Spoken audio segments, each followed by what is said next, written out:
Welcome to C star official. இன்றைக்கி ஒரு முக்கியமான இன்ஃபர்மேஷன் பற்றி தான் இந்த பதிவில் பார்க்க போகிறோம். பொதுவாக நாம் தினந்தோறும் பெட்ரோல் பங்குக்கு போகிறோம்.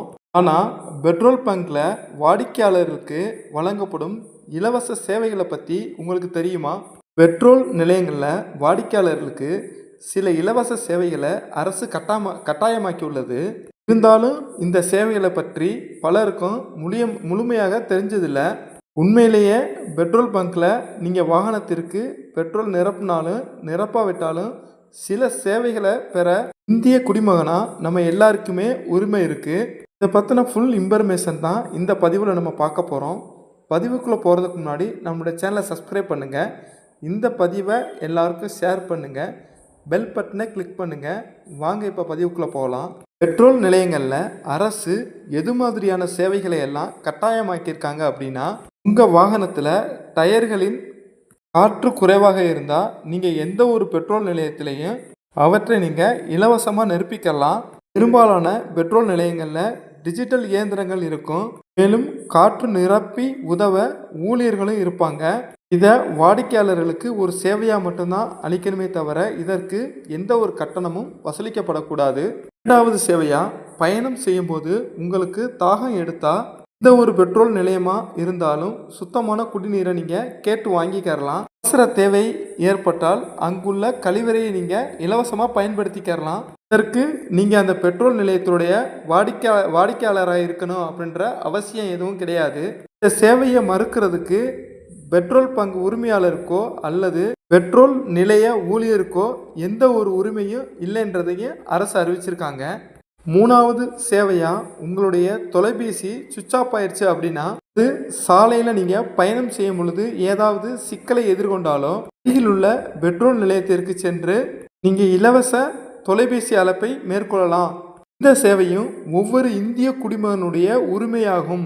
இந்த வசதியவும் உரிமையாளர் வாடிக்கையாளர்களுக்கு வழங்கணும் அப்படின்றத அரசு அறிவிச்சிருக்காங்க.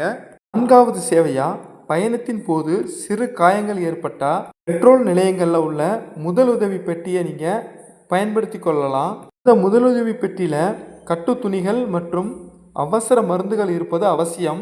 இந்த முதலுதவி பெட்டியில் மருந்துகள் இருக்குதா, மருந்துகளுடைய காலாவதி தேதியையும் சரியாக பராமரிப்பது இந்த பெட்ரோல் நிலைய உரிமையாளருடைய பொறுப்பு அப்படின்றதையும் அரசு அறிவிச்சிருக்காங்க. ஐந்தாவது சேவையாக, பெட்ரோல் பங்க் வளாகத்தில் தீ ஏற்பட்டால் இங்கு வழங்கப்பட்டுள்ள தீ அணைப்பான்களை பயன்படுத்துவதற்கு அனைவருக்குமே உரிமை உண்டு.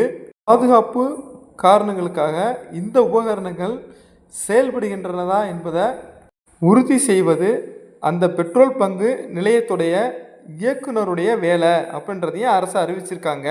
ஆறாவது சேவையாக, நீங்கள் 10 ரூபாய்க்கு பெட்ரோல் போட்டாலும் பெட்ரோல் போட்டதற்கான ரசீது கேட்க உங்களுக்கு உரிமை உண்டு. மேலும் எரிபொருளின் தரம் அல்லது அளவில் குறைபாடு இருந்தால் புகார் அளிக்க இந்த ரசீது மிகவும் முக்கியமானது. இந்த ரசீது வழங்க மறுப்பது சட்ட விரோதமாகும் அப்படின்றதையும் அரசு அறிவிச்சிருக்காங்க. கடைசி சேவையாக, ஒவ்வொரு பெட்ரோல் நிலையங்களிலும் உரிமையாளருடைய தொலைபேசி எண், வேலை நேரம் மற்றும் விடுமுறை நாட்கள் அடங்கிய அறிவிப்பு பலகை இருக்க வேண்டும். மேலும் வாடிக்கையாளருடைய புகார்களை பதிவு செய்வதற்கு ஒரு புகார் புத்தகமும் இருக்க வேண்டும்.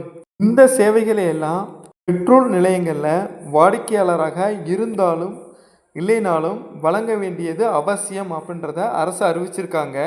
மொத்தமாக ஒரு பெட்ரோல் பங்கில் இந்த வசதிகளுக்கு கட்டணம் வசூலித்தாலோ அல்லது இந்த சேவைகளை வழங்க மறுத்தாலோ அந்த பெட்ரோலிய நிறுவனத்தின் கட்டணம் இல்லா தொலைபேசி எண்ணை அழைத்து புகார் அளிக்கலாம் அல்லது bgportal.government.in என்ற இணையதளத்தின் மூலமும் புகார் அளிக்கலாம். விழிப்புணர்வுடன் உங்களது உரிமைகளை பயன்படுத்தி கொள்ளுங்கள்.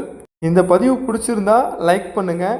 இந்த பதிவில் ஏதாவது சந்தேகம் இருந்தால் கமெண்ட் பாக்ஸில் தெரிவிங்க. இந்த பதிவை எல்லாருக்கும் ஷேர் பண்ணுங்கள்.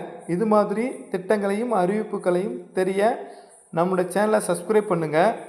மீண்டும் இது மாதிரி ஒரு நல்ல பதிவில் சந்திக்கலாம். தேங்க்யூ ஃபார் வாட்சிங் வீடியோ. Thank you friends.